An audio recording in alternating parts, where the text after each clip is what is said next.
Can you beat Tactics Ogre Reborn without moving? Yes, the answer is yes. No clickbait here. I'm going to show you how it's done.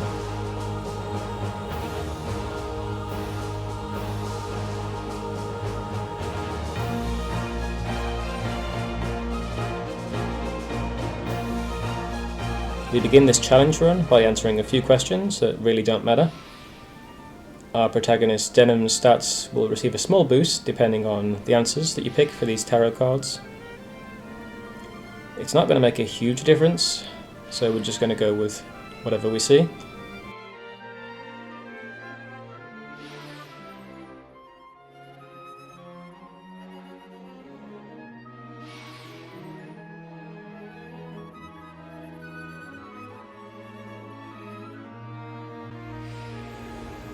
Next, we need to pick one of 6 elements for Denham. This one's a bit more important, and for this run I plan on picking fire. I'll explain my reasons for this later on.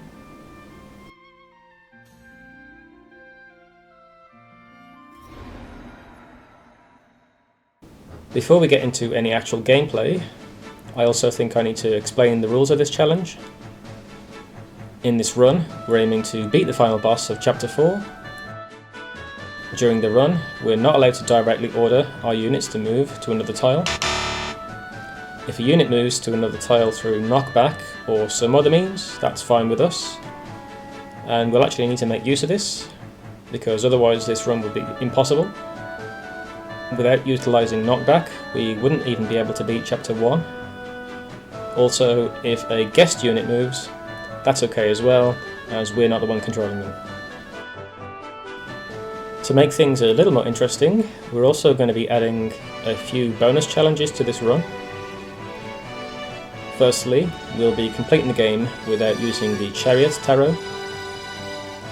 This feature allows you to undo actions so you can get different outcomes, but we'll have to live with the decisions we make in this run.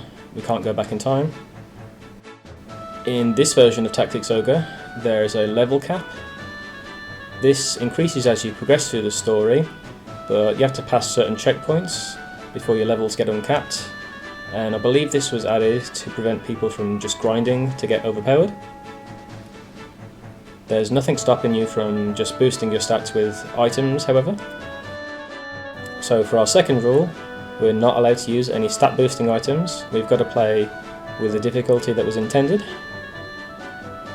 For our third and final extra rule, we're not allowed to let any units die in battle. We can let units become incapacitated if their HP goes down to 0, but we have to pick them up before they die. This also applies to units who would later on become guests. We can't let those guys die in battle either.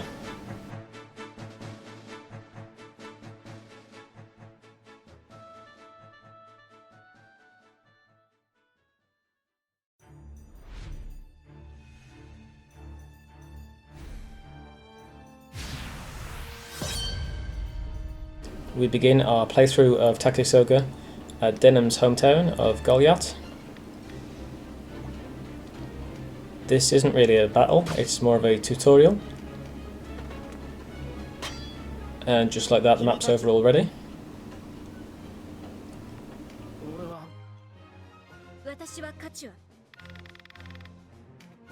There's a dialogue option here, but the outcome doesn't really matter.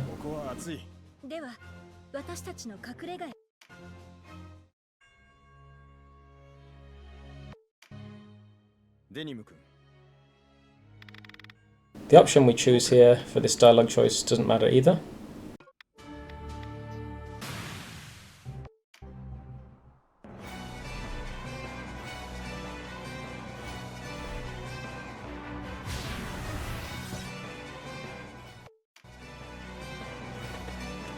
We've moved on to our next battle.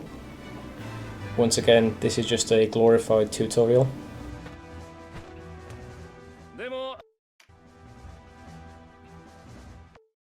The guest units are just explaining the basics of gameplay.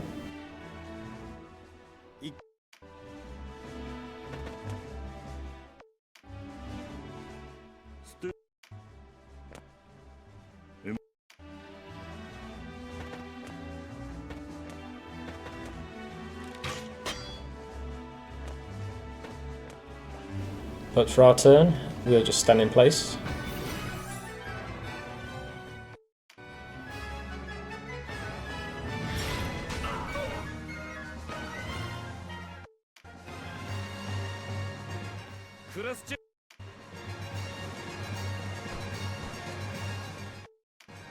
The Zenobia Knights have more than enough firepower to take on every unit here, so we'll let them clean up.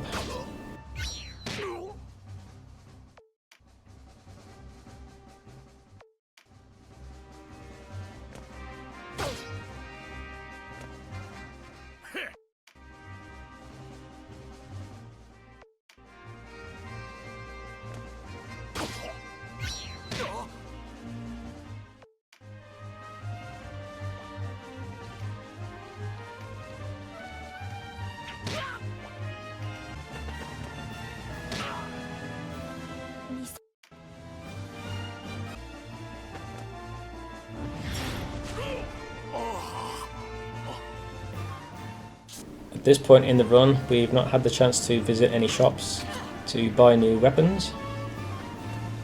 Earlier on, I mentioned that I would explain my reasoning for picking the fire element for denim. In this run, I planned on using hammers and crossbows on denim. Both of these weapons have a finishing move that has range, deals area of effect damage, and has the fire element. So for these reasons, I went with fire.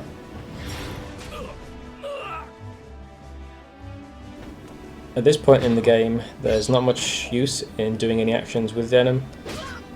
We'll have to wait until we get a crossbow or a hammer before we can start training our weapon ranks. Now, it's actually optimal to let Vice retreat. If he stays around for the whole battle, he'll use some of the EXP himself to level up, and I prefer that to go to our other units.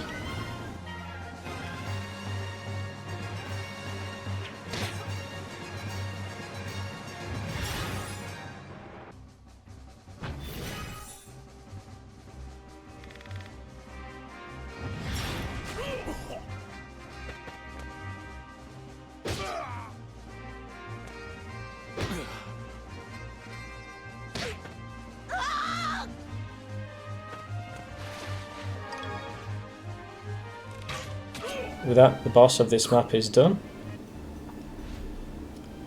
We move inside the castle, and once again, because we have all these guest units, we'll just let them beat the map for us.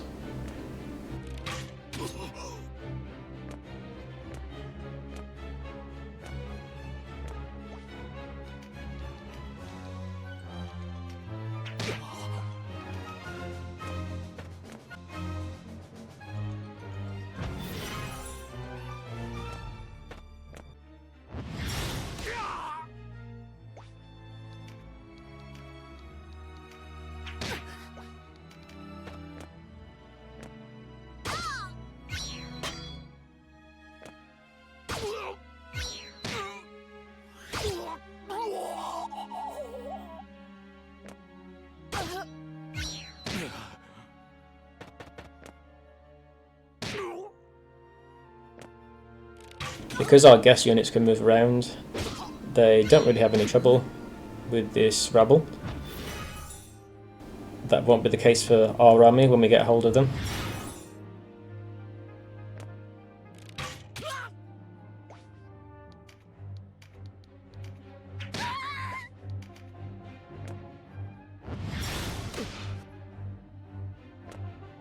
In Tactics Ogre Reborn, the damage formula for weapons is a bit different than in previous versions.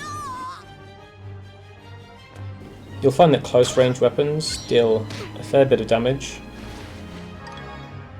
Magic's also not bad as well. Bows are okay early on, but they kind of fall off later on. Now this leaves us in a bit of a predicament, because we can't move. This means that close range weapons are not going to be very effective. We'll need to rely on magic and bows.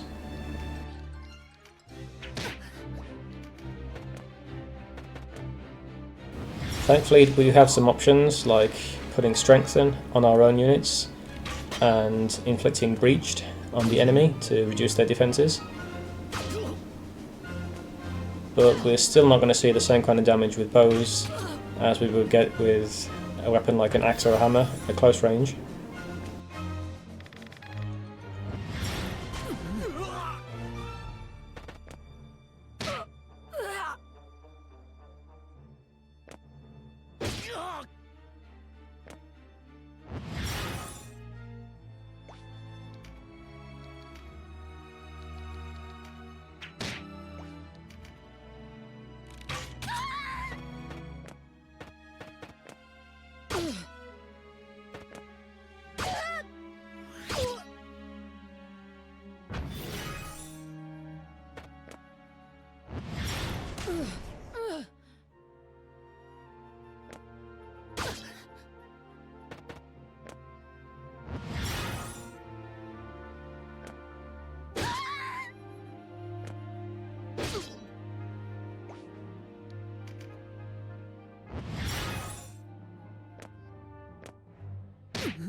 Anyway, back to this battle.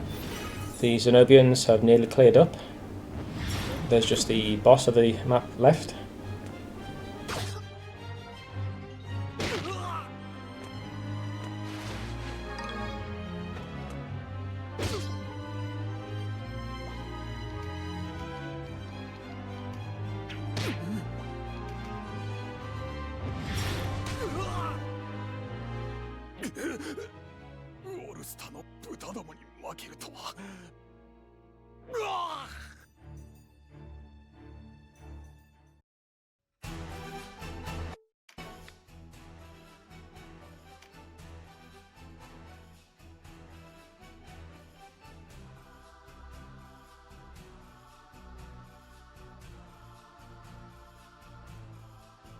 At this point in the run, we get to name our own army. Since we're not allowed to move, I decide to go with the Legless Legion. Because of the character limit, we can't fit everything in, so I have to get rid of one S. But it's good enough.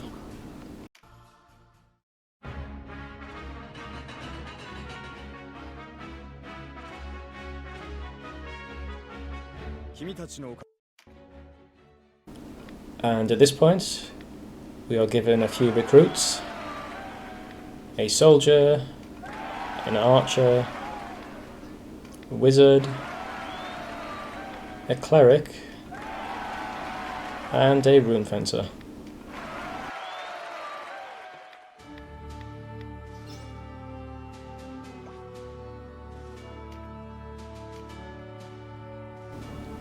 Now straight away we'll be changing Denim from the warrior class to a knight.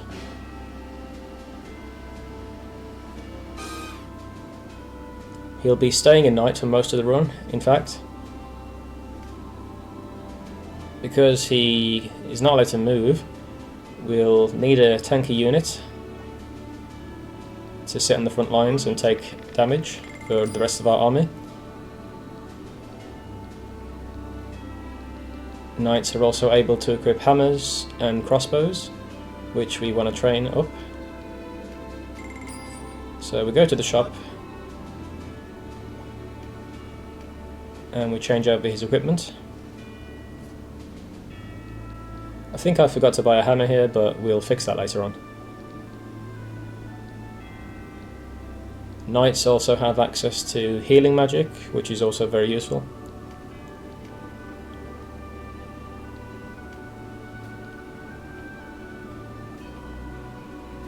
The rest of our party is pretty decent. They all have ranged options, except for the warrior, so we'll be changing him over to a knight as well.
Now it's time for our first real battle. Nothing too scary here. Just a few warriors, archers and a wizard. We're joined by our good friend Canopus.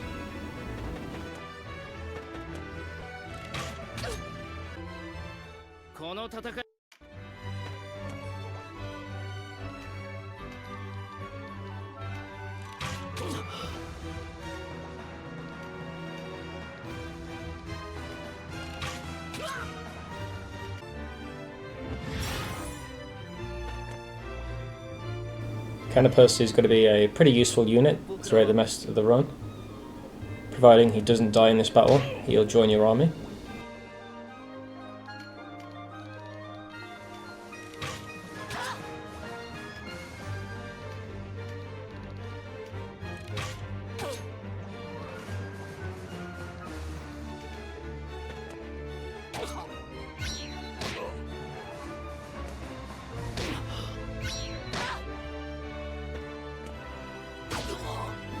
Vice, being the idiot he is, runs straight into the enemy, gets surrounded, and almost dies.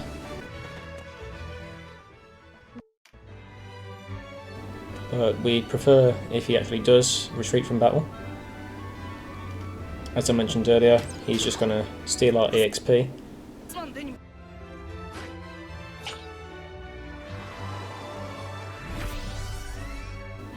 The enemy does make him retreat.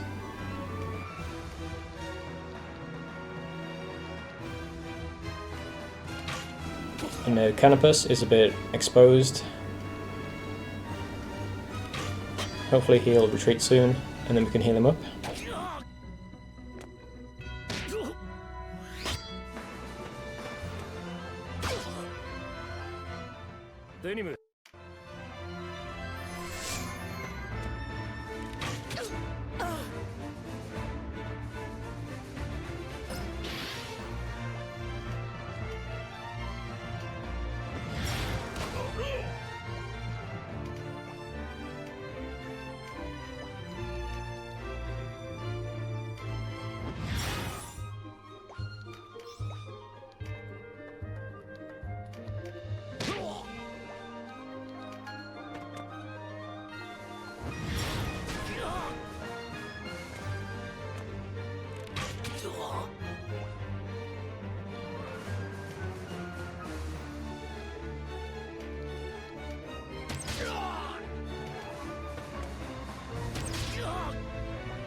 Now, Canopus is getting very low on HP, and if he falls down in battle, he won't be incapacitated, he'll actually die for good.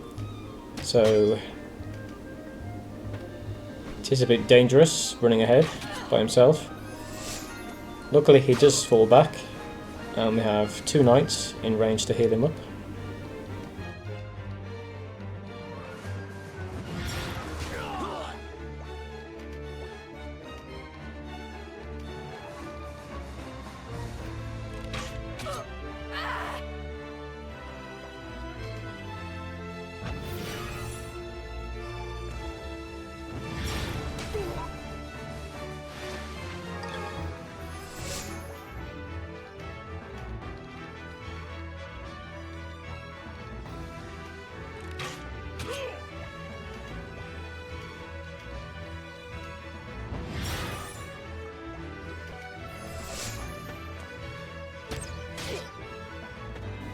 Now that the enemy units are a bit closer to us, they'll also prefer attacking our units instead of Canopus.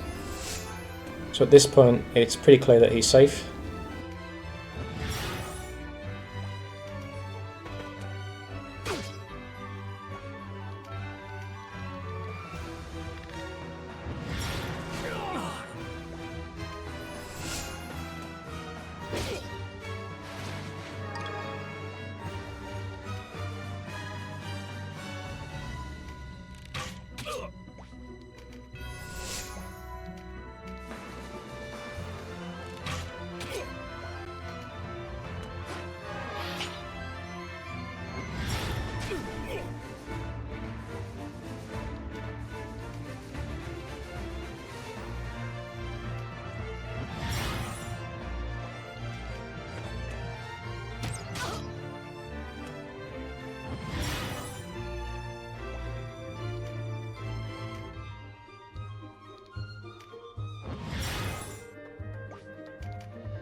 At this point we have the battle pretty much under wraps.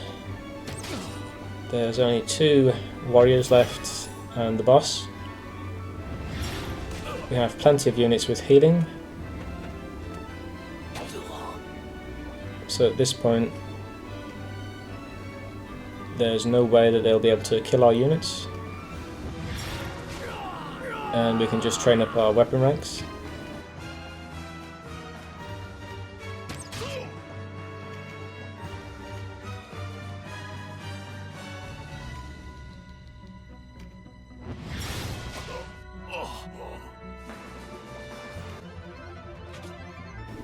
There's not a whole lot going on at this point, so might as well just fast forward.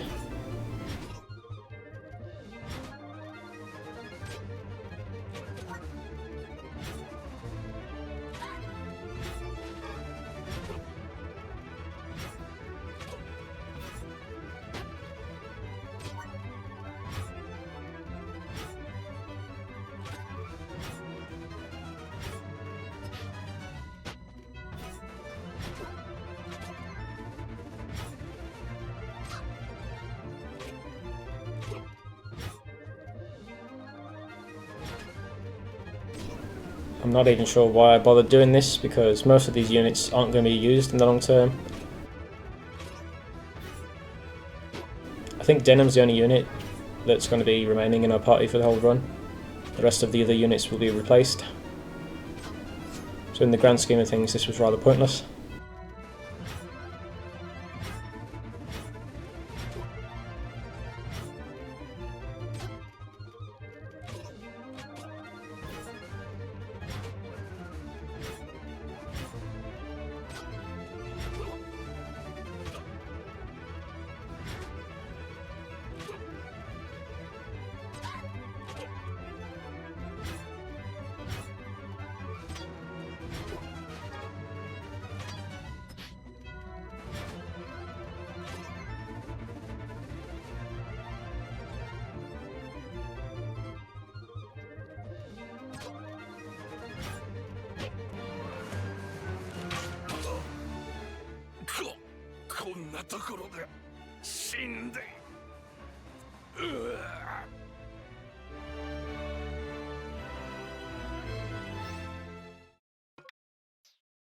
We get to recruit Canopus permanently.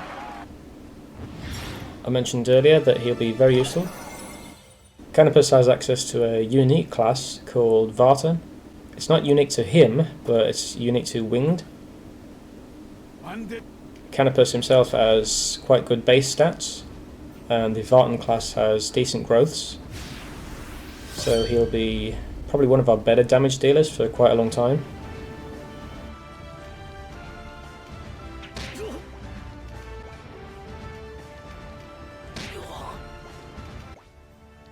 In this next battle, we have an NPC that we need to save. Donalto is a cleric. He's not too far from us, so we should have no real trouble saving him. So he can heal himself if he does get injured.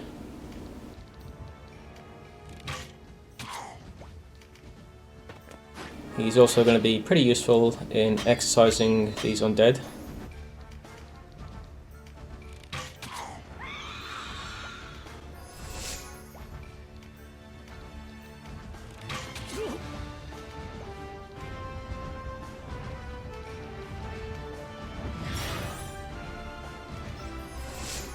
Something you might notice with this map is that we'll be pushing Canopus down the middle of the map.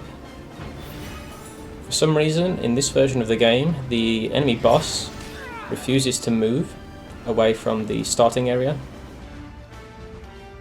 So if you don't actually push a unit all the way down the map towards where she is, you'll never be able to attack her.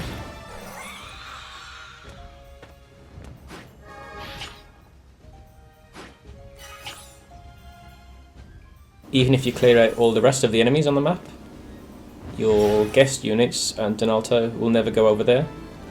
So you can't rely on Quechua with a Spirit Surge attacking the boss either. For now though, we just need to get rid of all these undead.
As well as pushing Canopus down the map, we're also sending a knight on his way as well. The knight's really just there to keep Canopus healed. Quechua and Donalto will probably heal him, but just to be safe, the knight's there to cover his back as well.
I'm not sure what the odds are of this, but in Tactics Ogre Reborn, it seems like all attacks have a chance to inflict knockback on a unit. It seems to be very small chance. We do get a few activations of the knockback on regular attacks in this map, but for consistency we have 2 archers. They'll be using Tremendous Shot to get guaranteed critical hits, and this will help speed things up. When you land a critical hit, you also knock back your target. Shields are also a very good source of knockback. I have had occasions where I've hit a unit with a shield and it's knocked them back. So I don't believe it's 100% guaranteed to knock back a unit when you use the shield. Shields are fairly consistent though. The only problem is that they have only one range, so they won't be too useful here.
Now at this point we've cleared up the undead.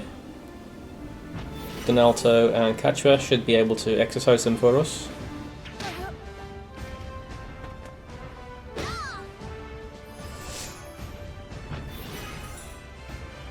There's one last warrior remaining, but we'll soon finish him off as well. And then we can fully dedicate ourselves to pushing Canopus towards the boss.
Finally, we've gotten rid of most of the enemies. It's just the boss remaining and one little ghost.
Now that all the enemies are down, we've just got to wait for Kachura to exercise this ghost.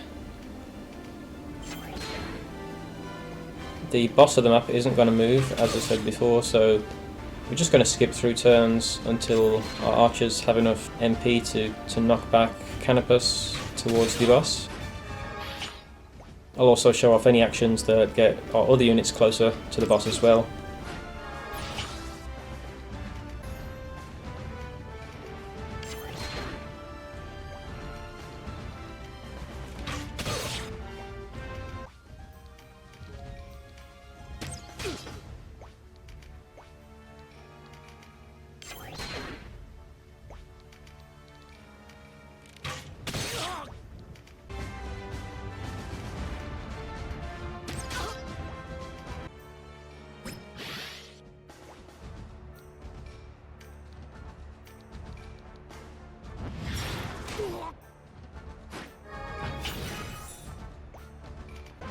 Thankfully we don't have to do this strategy too many times in this playthrough. It just seems to be this one map where the boss refuses to move towards you. In most other maps, the enemy's bosses will charge you after a while. Seems like they stay in place for 1 or 2 turns. Some of them tend to use items, especially magic users, they have MP leaves. And then after a few turns they'll start moving towards you.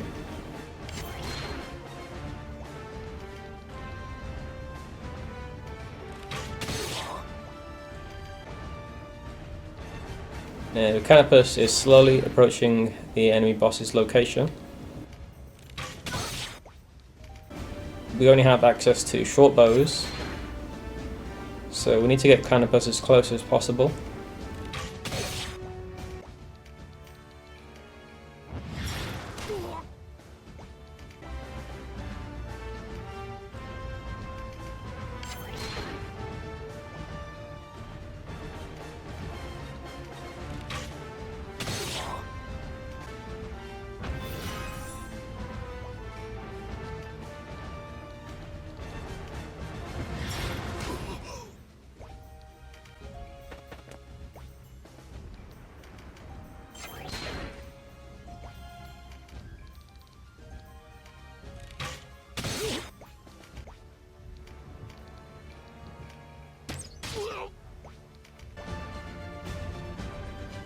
And with this final crit, we push Canopus up as far as he can go.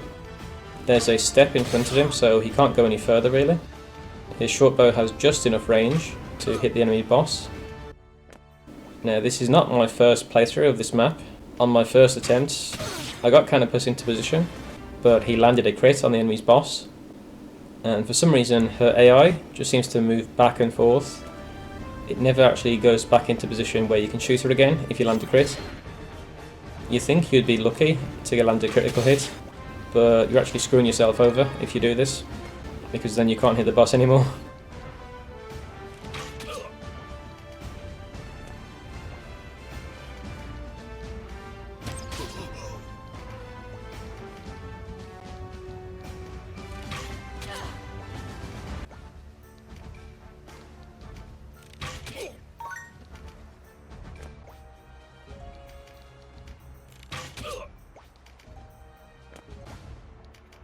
Thankfully, we don't land any knockback, and we're able to take out Moldova.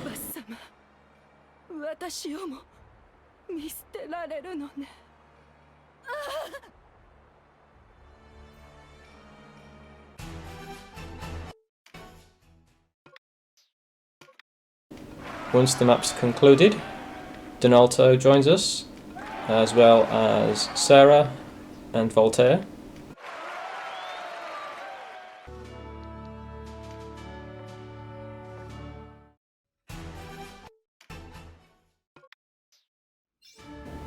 We also get a new guest. Sir Leonard joins our cause.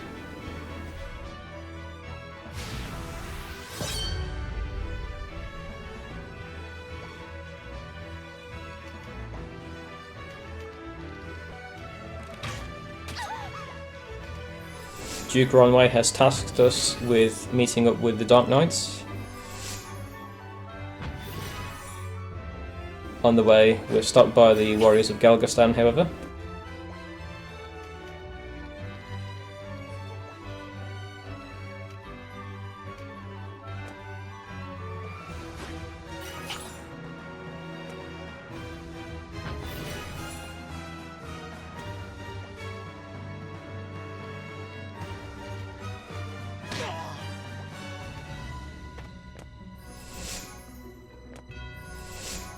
This is another fairly easy map, and we have Leonard as well, so there should be no problems in beating this map.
For future reference, if it looks like I'm skipping ahead through a lot of the combat, it's just to get towards the interesting bits. There's quite a few turns where we won't be doing anything at all. It's just going to be the enemy units moving closer to us. So for the sake of not having 4 hour-long videos, I'm just going to skip ahead in sections of the battle where it's just enemy units moving. If our units attack, or if a unit is knocked back, then I'll show those off just so we can see what's happening.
At this early stage in the game, there's really not too much of a threat.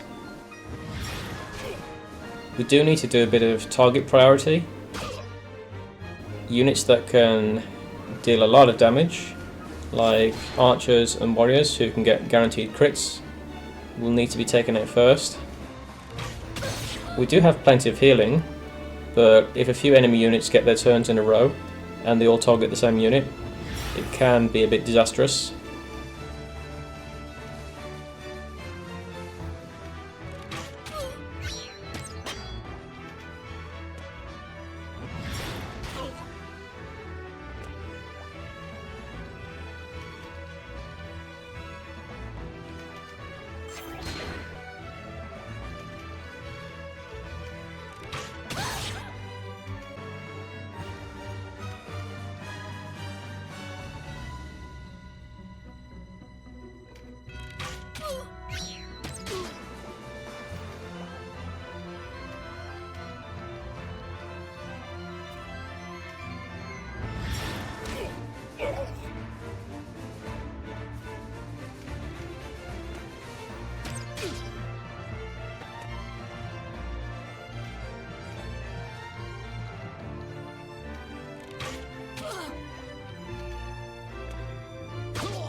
Something you'll see in later maps, especially when we have to target down difficult to kill bosses, is that we'll also need to take care of enemy healers.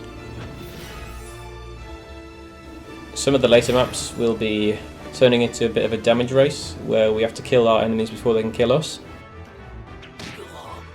And if they have like 2 or 3 healers, making the boss's health bar go back up to full, that's not going to be good. So, as well as prioritising dangerous units, we also have to keep an eye out for enemy healers as well.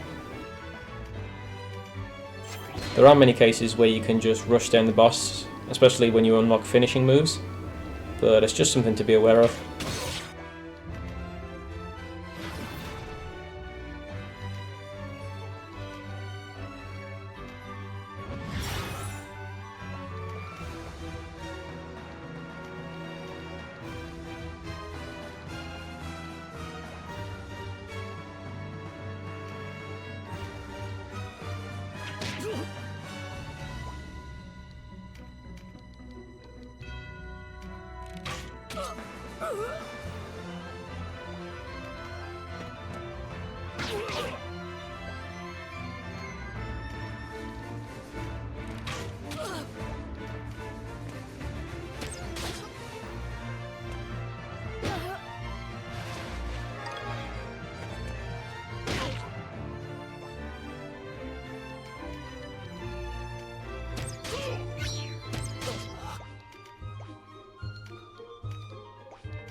Most of the enemies are wrapped up at this point.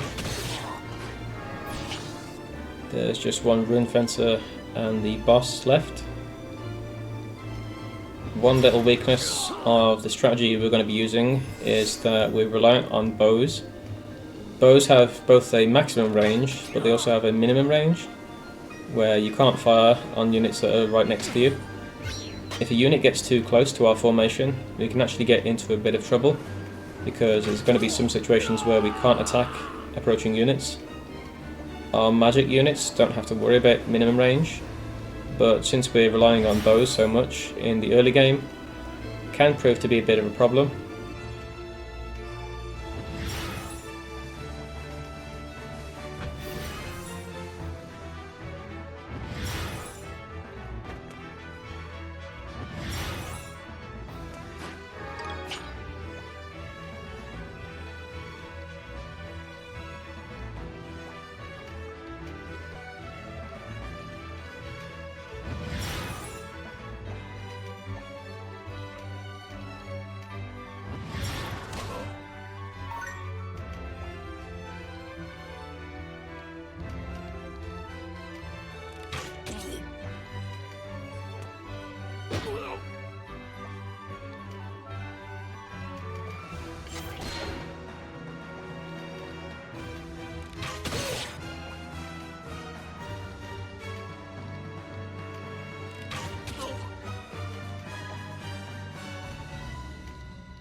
As you can see, we're already running into an issue with damage, and we're about the halfway point into chapter 1.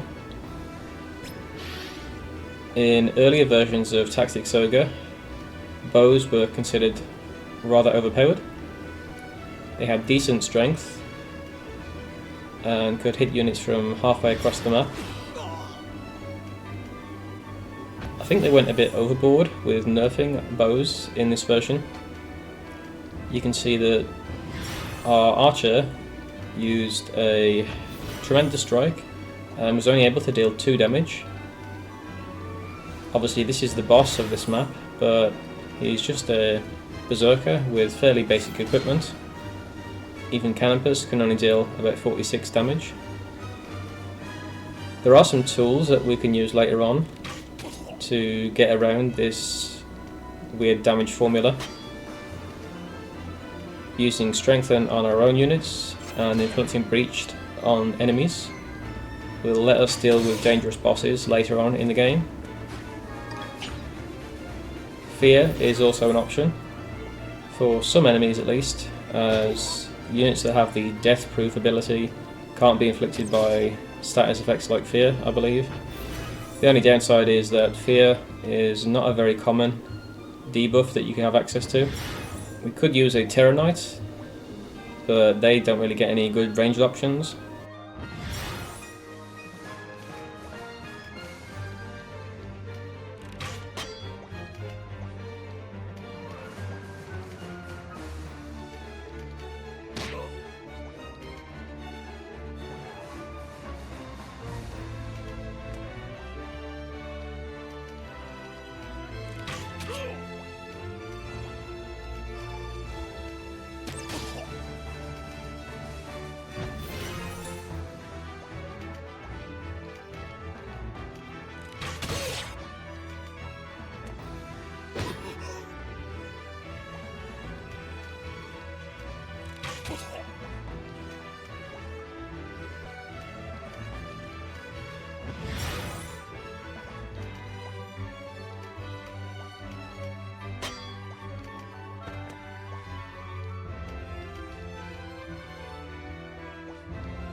It took quite a while, but we've finally gotten rid of the boss of this map.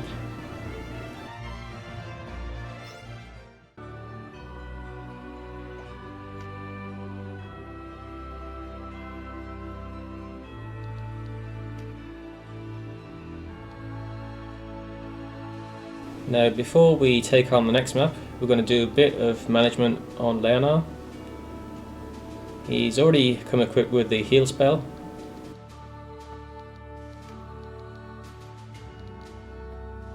We'll make sure that he has phalanx equipped, just to reduce any damage that he'll take occasionally. But most importantly, we're actually going to remove his items, so he has no weapon or shield.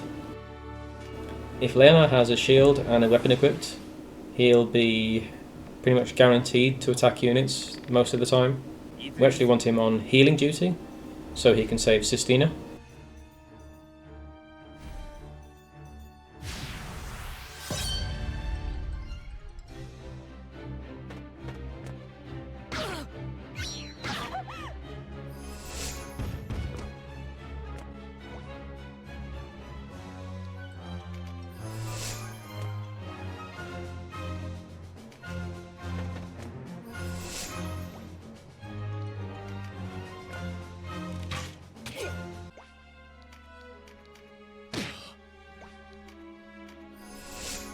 Sistina is not too hard to keep alive in this version.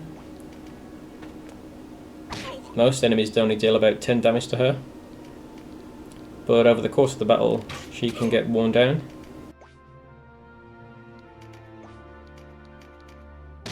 I don't believe she comes with a heal spell equipped, even though she's a Valkyrie.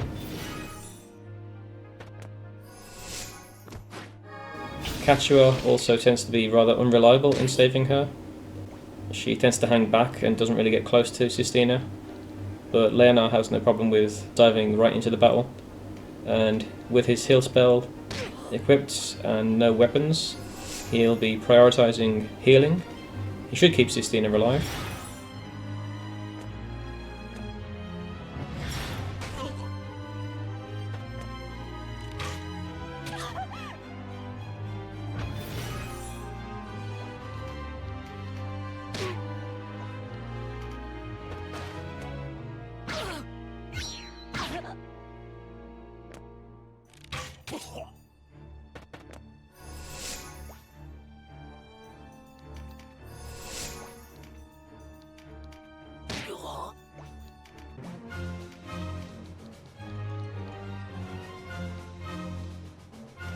I've also given Vice a bow.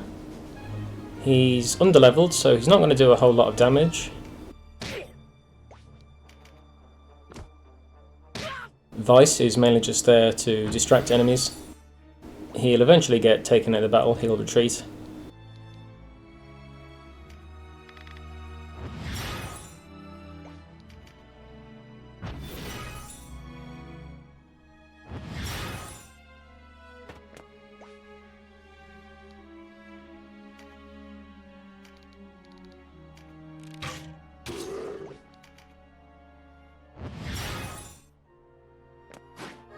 Now, in this battle, the formation we've gone with is fairly important. Our ranged attackers are at the back, the knights are at the front, but we've positioned units in a very specific way so that we can use shield bashes to push them forwards a bit.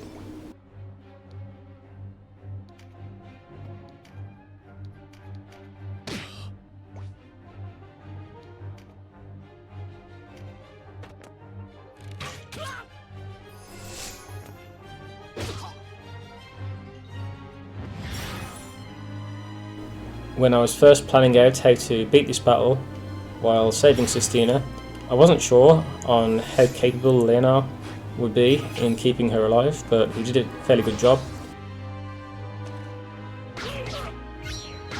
We have Voltaire at the front of our army.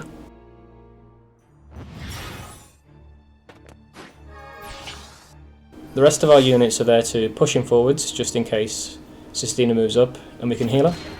Turns out that wasn't necessary.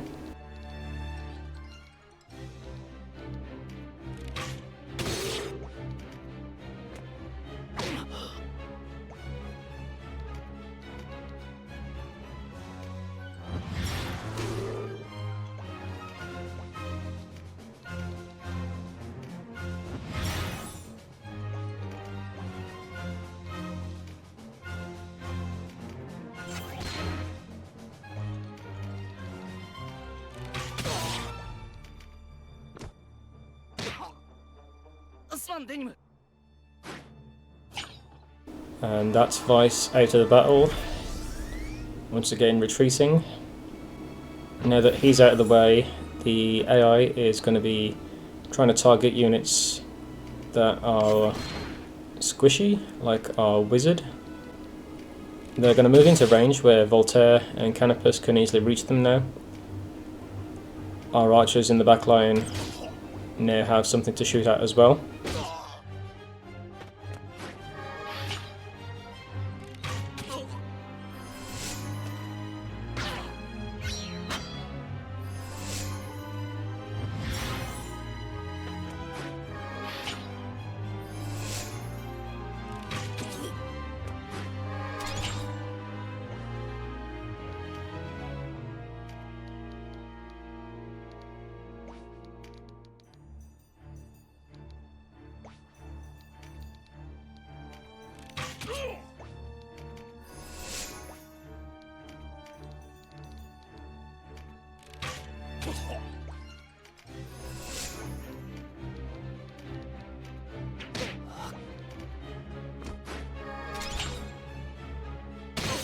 The enemy's Earth Dragon picked up a crit card.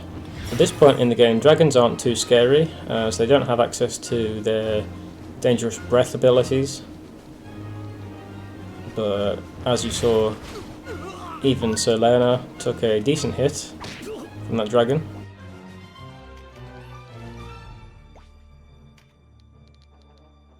Catra is able to heal him up, and in turn he heals Sistina up. So we're in no danger of anyone dying just yet.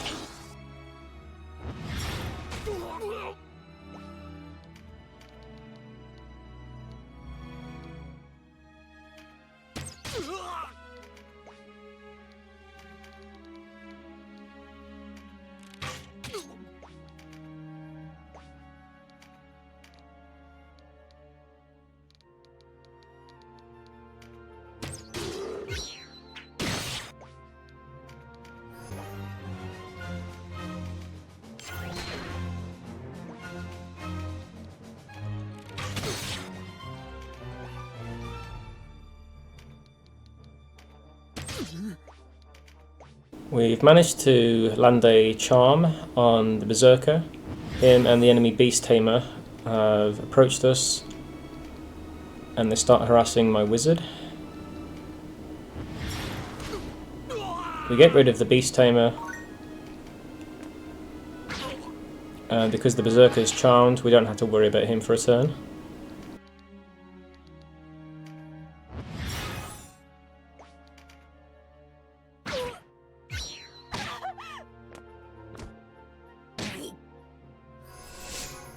This enemy archer has moved forward. We can start shooting him with our own archers.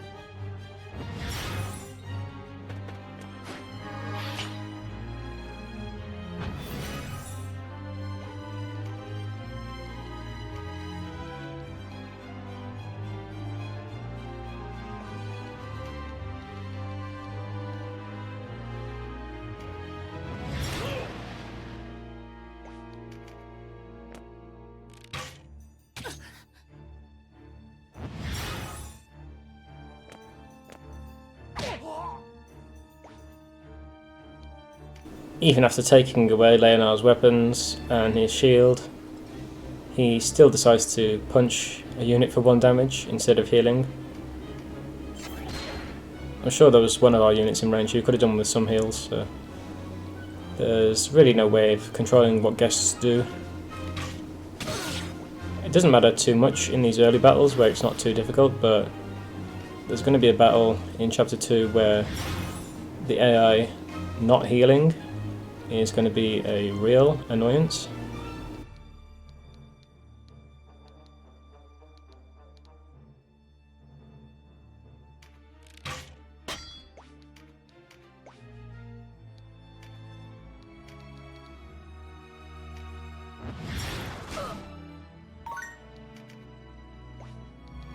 Here I decide to attempt a recruit on this winged. We actually managed to land it. This is going to be very useful for us.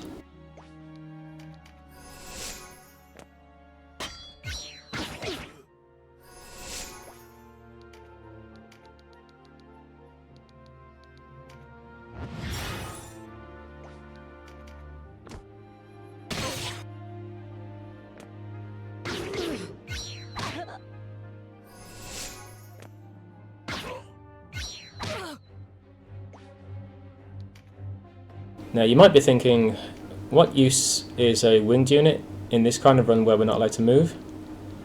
Because they're not going to be able to make use of their flight. Their flight is really useful in a normal run, but winged have access to the Vartan class. Unique classes have very high growths compared to other classes. If you were to recruit 2 winged units of the same level, you level one of them up as an archer and then one of them up as a Vartan.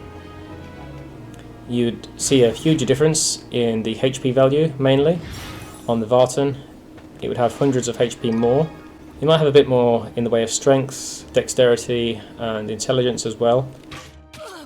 Regular human units outside of special story characters don't have access to any unique classes, so they're stuck with the growths of generic classes. So if we can replace our archers with winged who have access to Vartan, that's going to be helpful in the long run.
At this point we've set out to do what we wanted to. We've saved Sistina. There's no XP being wasted on voice. We managed to recruit a winged unit. All that's left is just to mop up a few generic enemies and the boss.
This is another fairly simple map. Even if you take away Leonar's sword and his shield, you still have plenty of means of taking out the enemy. Keeping Sistina alive as well means that we have another unit able to harass the enemy's backline. She has a spear and magic attacks as well, so she can deal fairly good damage to all kinds of enemies in this map.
Something worth noting that you saw there is that knockback is a decent tool against these very defensive enemies.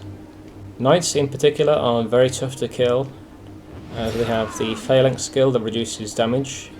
If we activate a skill like Tremendous Shot and get a guaranteed critical hit, we can push them into walls or other units. That will usually deal around an extra 10 damage.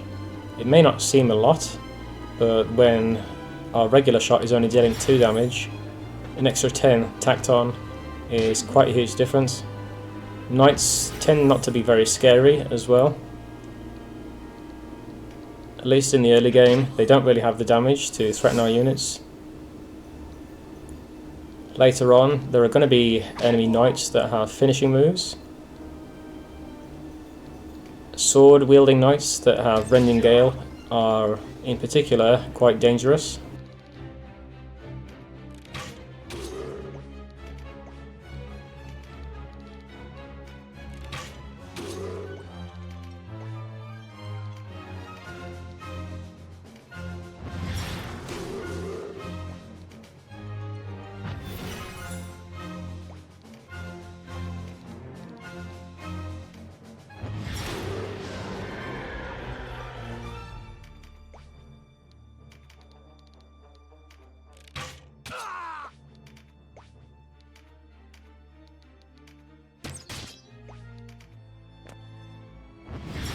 And thanks to Sistina's magic, we're able to take out this knight.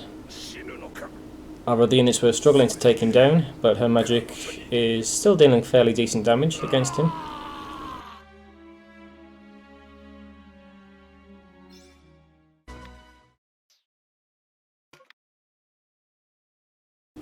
We add the winged unit we recruited earlier to our party.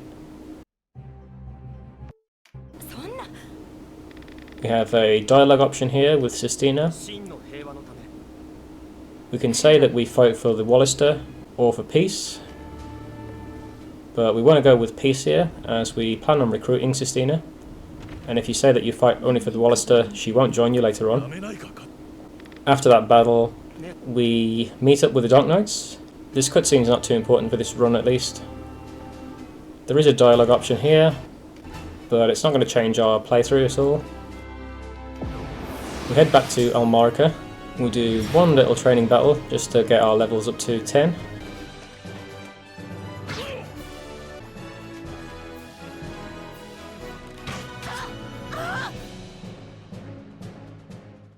And with that, we've gotten to around the halfway point of chapter 1. For now, we'll end things here, and in the next video we'll continue and we'll finish chapter 1. See you in part 2.